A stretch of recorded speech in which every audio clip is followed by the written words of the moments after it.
Hey yo, pour le blog Mediamag, c'est le Whoop Gang.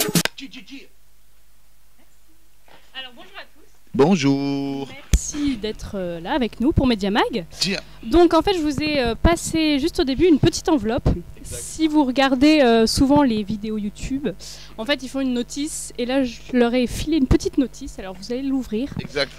Et voilà. Alors on fait quand même dans la notice. Vas-y. Tiens.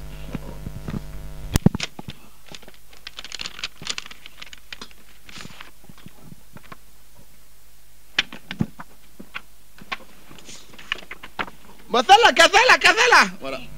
La notice se fait interviewer. Comment avez-vous trouvé le nom du Whoop? Eh bien ça vient donc de notre café-théâtre où on jouait avant, qui s'appelle le Panama Café, dans lequel en fait on s'entraînait à faire des vannes, et en fait c'est là où on s'est tous rencontrés. D'ailleurs en fait ça va répondre à la troisième question. On s'est rencontrés dans un café-théâtre qui s'appelle le Paname, qui est donc un petit café-théâtre qui se trouve juste à côté du théâtre de l'Apollo où on est. Et en fait, on s'entraînait là-bas pour voilà, chacun un peu s'exercer dans le stand-up. Et Malcolm m'a mis en place un plateau qui était l'open mic, et dans lequel en fait il avait réuni un peu les humoristes qui faisaient rigoler. Et à force de voir tous ces humoristes bien rigoler ensemble, on a décidé de poursuivre un peu l'aventure sur ce format-là, et on a donc décidé d'en créer un plateau à nous. Donc c'était notre spectacle.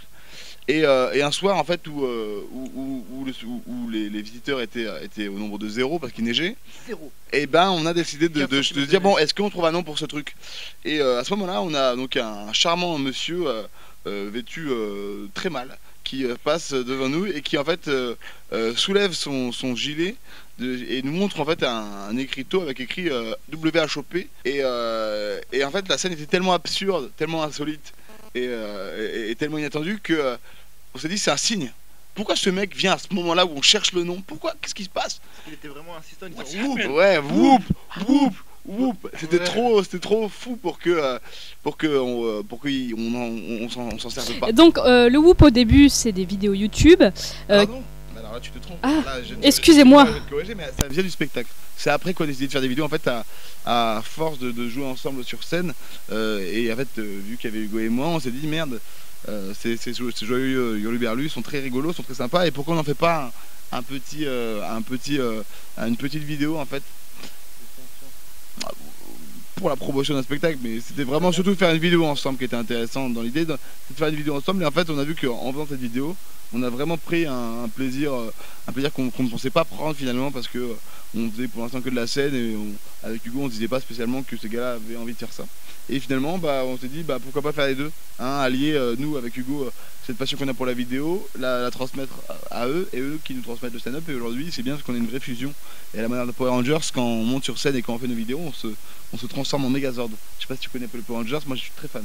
Est-ce que les thèmes qui sont abordés, surtout les origines, c'est vous prenez vraiment une grande liberté d'expression parce que vous osez pas, vous n'hésitez pas justement il y a des langages qui sont utilisés, ils sont pas voilà. Alors c'est-à-dire qu'on se bride pas non plus dans ce qu'on va dire, on n'essaie pas de plaire à qui que ce soit, on essaie d'abord de se faire rire nous-mêmes, parce qu'on part du principe que en se faisant rire nous-mêmes, on fera rire le plus grand nombre, parce qu'on sera les plus aptes à l'expliquer. Et tu parles des origines, mais c'est pas en soi notre axe principal. On en parle parce que c'est nous aussi. On est comme ça. Beaucoup de nous sont issus par leurs parents de l'immigration. Donc finalement, c'est normal d'en parler parce que c'est notre vie. Tu vois, moi je parle de mon métissage parce que finalement je suis un métis atypique et j'avais envie d'en parler, mais pas que. Et c'est pas non plus sur ça qu'on veut s'axer. C'est pas du tout quand on a créé le Whoop. On s'est pas dit vas-y on va prendre, là on a le robot de service, on a le métis de service, on a les noirs de service, l'entier de service. Non, vraiment c'était pas l'idée. On s'est vraiment des belles baskets pour le groupe. Voilà. Des belles baskets, et c'est ça qui a vraiment réuni tout le monde, c'est qu'en fait on avait tous des belles baskets le jour où il nous a vus. Et je suis content parce que si j'avais eu des sandales j'aurais été vraiment dans la merde. Donc vraiment je suis content. Et donc votre spectacle, c'est pas seulement de l'humour, il y a aussi de la danse, de la musique et du théâtre évidemment. On fait un peu de moto aussi, je sais pas, mais ça t'es pas resté assez longtemps, mais non. À la fin on fait de la moto. On élève des petits animaux. Ouais. D'accord. Des petits dragons. Ouais, c'est nouveau ça. Et alors pourquoi avoir ajouté tous ces domaines artistiques dans un spectacle humoristique? Parce qu'on voulait aussi, parce que pourquoi pas, comme le dit Mike, on voulait peut-être changer un peu les codes de l'humour traditionnel. Chaud. On voulait un vrai show. En fait, nous, on a vraiment des influences qui viennent un peu de partout. On a Mike qui vient de la danse et du chant, donc pourquoi pas servir de cette force. Moi, je fais aussi de la musique. Youss fait de la musique. Hakim est ancien chanteur de la Nouvelle Star. Il a fait la Nouvelle Star en 2007. Et c'était pour nous normal d'allier ça parce que simplement faire de l'humour, ça ne nous correspondait pas parce qu'on kiffe le rap, on kiffe la danse, on kiffe tout plein de trucs et pour nous le spectacle il devait ressembler à tout ce qu'on aime. Et moi j'aime beaucoup le parapente et là on est en train de justement de monter un numéro de parapente. Donc tu vois, j'espère que tu vas vite revenir parce que tu vas voir on va faire quelque chose de ouf. Ah, vous allez avoir la place avec... Et c'est pas une question de place, c'est une question d'envie avant tout, je pense.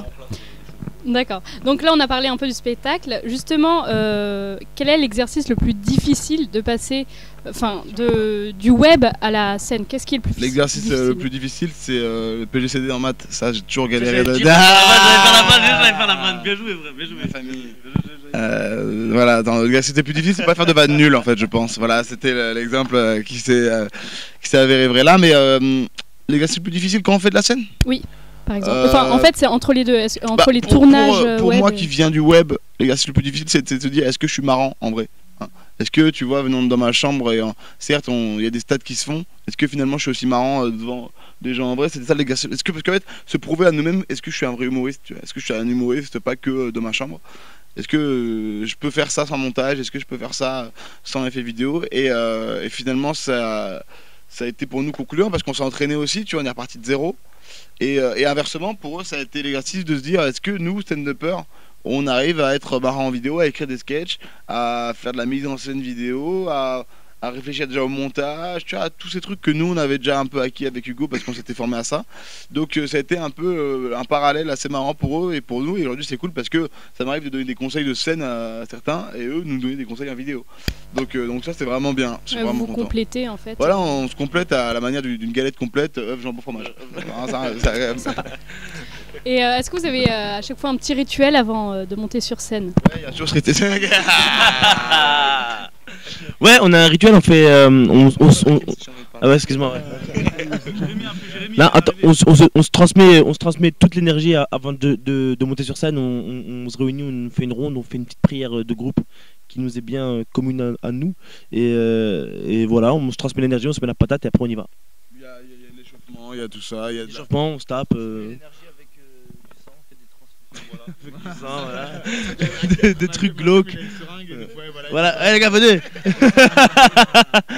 mais on essaye de se donner un peu toute cette énergie là. On écoute du son aussi un peu. Il y a Mike qui a toujours un peu des sons. Et nous, ça nous permet un peu de nous ambiancer. Mais en fait, ce qui est agréable, c'est qu'au fur et à mesure, on a de moins en moins ce track. Tu vois, qu'on avait au début, notamment Hugo et moi. On l'a de moins en moins parce qu'on arrive dans un confort et parce que aussi on se connaît mieux et du coup c'est vraiment agréable parce que chaque soir on prend vraiment plus de plaisir, on essaie de jouer le spectacle le plus différemment possible à chaque fois. C'est pour ça qu'on est content parce que souvent des gens nous disent putain j'étais venu il y a 2 mois, je suis revenu et j'ai vu un spectacle totalement différent, ça a vraiment évolué. Je me suis pas dit à un moment putain ouais j'ai revoir la même chose. Donc ça c'est vraiment pour nous une satisfaction et de pouvoir le faire du mercredi au dimanche à partir du 17 avril jusqu'au 3 mai au théâtre l'Apollo à 19h30 et le dimanche à 16h. Ça c'est vraiment Donc on note beaucoup d'interactions ou d'interactivité comme vous voulez avec le public lors de vos sketchs et vous prenez à la fin du spectacle du temps pour les photos, les dédicaces. Est-ce que c'est votre façon de les remercier et de les fidéliser? Réponse due. Ouais. Réponse due. Ben oui, parce que en fait, le Whoop, quand on a commencé le Whoop, à la base, on jouait dans un petit café-théâtre et des fois il y avait 6 personnes, des fois 8, des fois 0. Et du coup, ça fait. Excuse-moi. Et du coup, non, ça fait vraiment plaisir de pouvoir remercier de remercier les gens à la fin. Ah, vous me voyez, sans faire exprès, parce qu'ils font pas exprès. Ça fait vraiment plaisir de pouvoir remercier les gens qui viennent voir le spectacle et aussi qui soutiennent notre chaîne. Ah, les beaux gosses.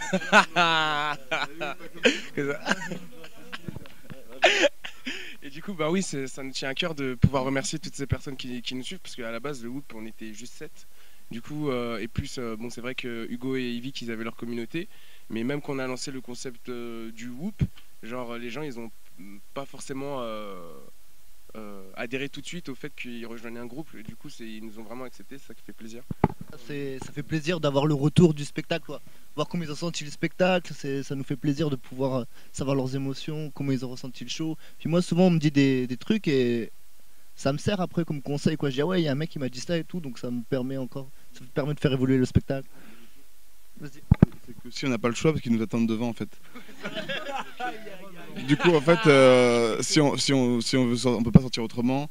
Le budget de la prod n'a pas assez pour un hélicoptère pour l'instant.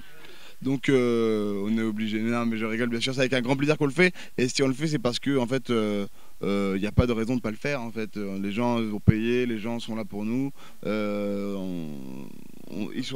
y a max 100 à 200 personnes, ça dure une demi-heure.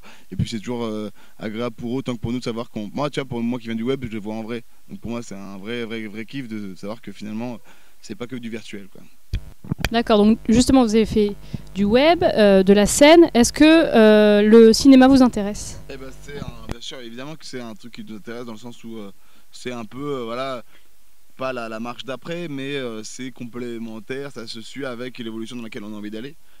La télé ne nous attire pas spécialement en soi, parce qu'on a une liberté totale sur Internet et que ça nous coûte, ça coûte moins cher, c'est très facile à faire, c'est pour nous une liberté et un terrain de jeu vraiment, vraiment cool. On fait ce qu'on veut et nous on va pas. En fait, si demain on arrive en télé et que d'un coup on nous dit ah bah non cette blague là non, ah bah non pas ce t-shirt là, ah bah non pas de marque, ah bah non pas de ça, ah bah nous on va se sentir un peu limité et un peu bridé dans ce qu'on fait et nous on veut pas ça. Donc pour l'instant je pense que l'internet nous plaît, la scène nous plaît et le cinéma Inch'Allah comme on dit en turc. Ouais.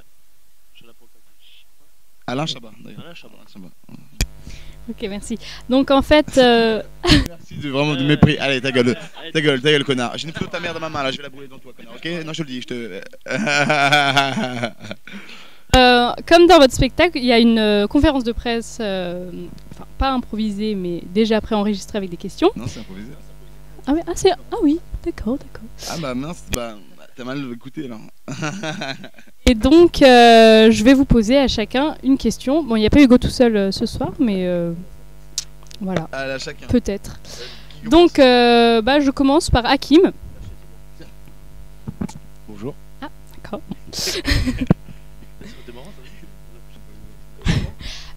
D'où tiens-tu toute cette répartie? Parce que sur scène, on te voit, tu parles vraiment, tu lances des vannes comme ça et on veut savoir le secret de ce langage. Il n'y a pas de secret. C'est quoi? Non. En fait, non. Si tu veux, j'ai grandi quand j'étais plus jeune dans un quartier où ça se vannait tous les jours, etc. Donc, à un moment donné, quand tu es confronté à te prendre des punchs dans la tête, tu es obligé de répondre et au fur et à mesure que tu rencontres tant et tant de personnes. En fait, ouais, moi, c'est mon quartier qui a fait de moi que je suis un vanneur ou autre. Quoi, tu vois, j'aime bien un peu. Ouais, prendre un parti.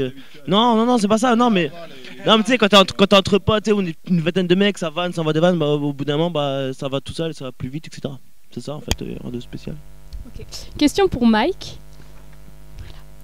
Alors, est-ce que tu aimerais à l'avenir avoir ton propre sketch humoristique? Parce qu'on te voit en tant que DJ et aussi quand il y a tout le collectif, t'interviens.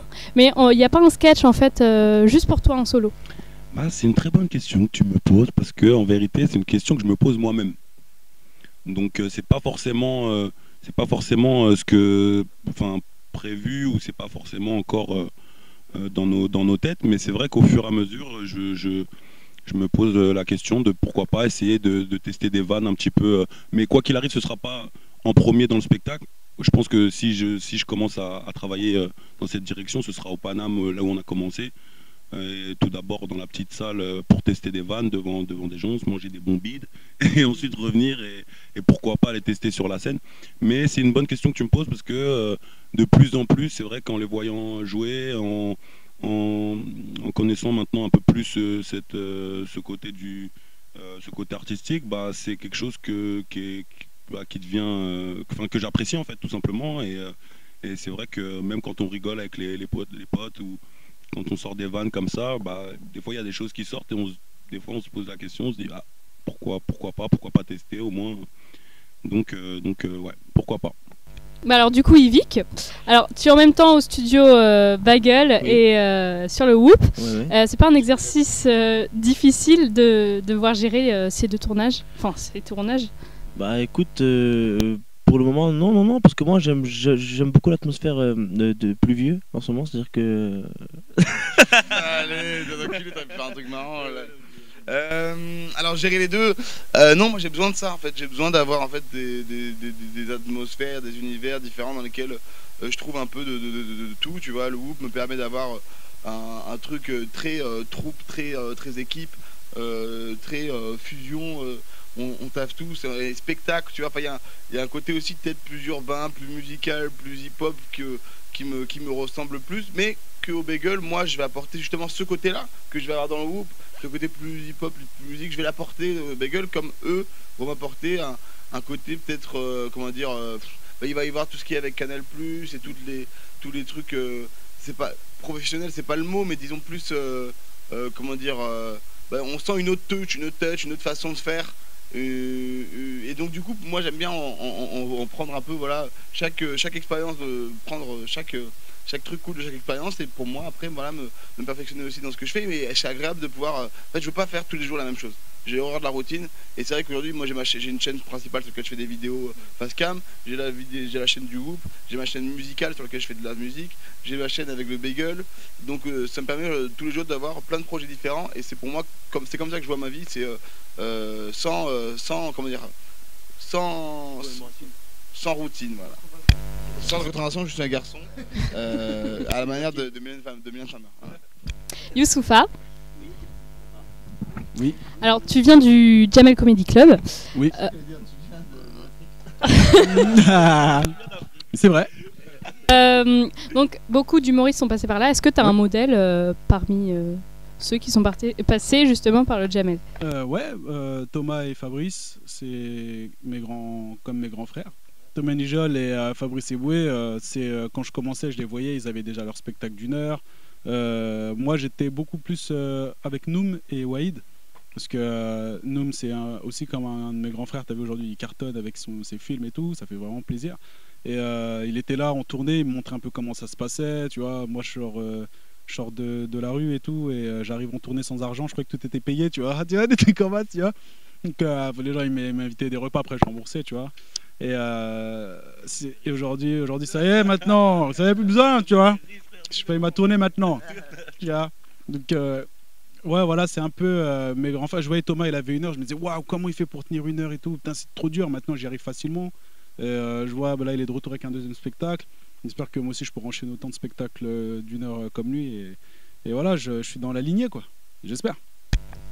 Malcolm. Alors, question pour Malcolm. Donc sur Twitter, en biographie, tu indiques: quand j'ai annoncé à ma mère que je voulais devenir humoriste, elle a ri, et là je me suis dit c'est parti. Ouais, ça c'est pas vraiment une vraie histoire, mais ça fait très longtemps que j'ai envie d'être humoriste. Ça a commencé vers 14 ans à peu près. Je me suis dit je vais faire du stand-up parce que je faisais quand même pas mal rire mes potes.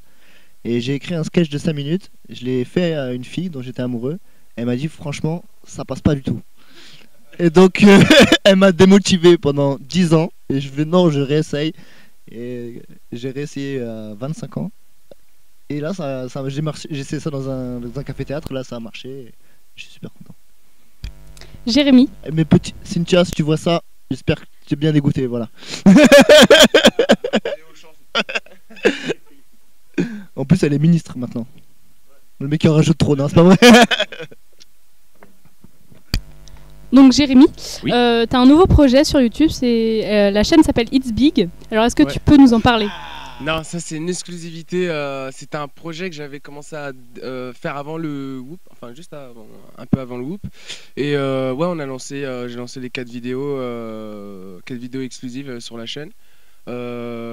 C'était mon premier vrai projet écrit et vendu à une prod. Du coup, j'ai vécu tout ce qui est les aléas des premières vidéos, les échecs, les difficultés, les réussites. Et c'est un projet que j'ai monté avec V-Ball Joseph Sock. C'est l'Asiate qu'on voit. Attention, t'es devant moi, ça ferait exprès. Et avec V-Ball Joseph Sock, c'est l'Asiate avec qui je joue. Et Haroun Safi, un des réals du Whoop. Et ouais, on l'a lancé ça il y a très peu de temps. Merci à tous d'avoir répondu à nos questions. Alors, est-ce que vous pouvez faire pour Mediamag le jingle du Whoop? Yeah. Vas-y, on fait le... Yeah, la famille, c'était le Whoop Gang. Tu te calmes, Mediamag. Non mais c'est normal ça. Franchement, une mentalité comme ça, c'est vraiment pas sympa. En 2003, franchement. C'est démodé. Ouais, c'est démodé.